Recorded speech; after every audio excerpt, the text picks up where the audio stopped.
Caroline et Marceline ont bien pris leur marque. Depuis 2 semaines, elles évoluent parmi les équipes du centre hospitalier.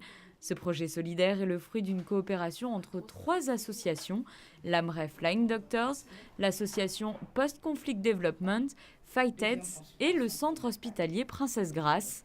Les 2 sages-femmes sont venues de Côte d'Ivoire afin de renforcer pendant un mois leurs compétences. L'accueil, c'est déjà la guérison à 80%. Et ça, vraiment, j'ai aimé, c'était super.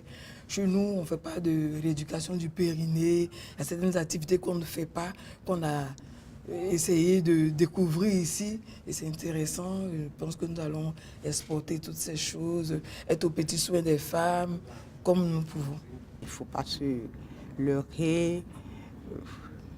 Là-bas, ce n'est pas évident pour tout le monde, la péridurale, ce n'est pas évident. Parce que les moyens financiers ne sont pas toujours disponibles pour tout le monde. Donc ce n'est pas évident, mais c'est quelque chose qu'il faut, je pense, apprendre à proposer pour que celles qui peuvent vraiment le fassent. Depuis une dizaine d'années, le CHPG est très impliqué dans le domaine de la coopération internationale. L'établissement accueille régulièrement des stagiaires de différents pays. Il faut arriver à imaginer ce que sont les conditions de travail dans ces pays-là et les conditions sanitaires qui sont très très difficiles. Et je trouve que c'est une ouverture extrêmement riche. D'abord pour ces personnes qui viennent travailler chez nous, de voir comment on peut travailler différemment. Et pour nous aussi d'avoir leur expérience ou leur retour.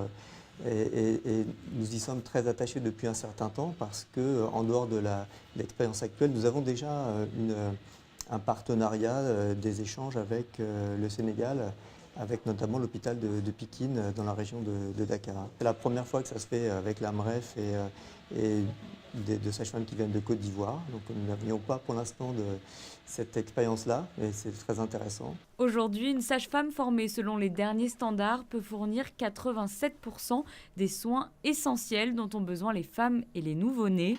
Dans certains pays, la mortalité maternelle et infantile reste un véritable fléau.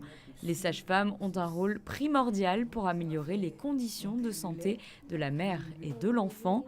Ce projet de formation de sages-femmes était une première, mais a pour ambition d'être renouvelé régulièrement.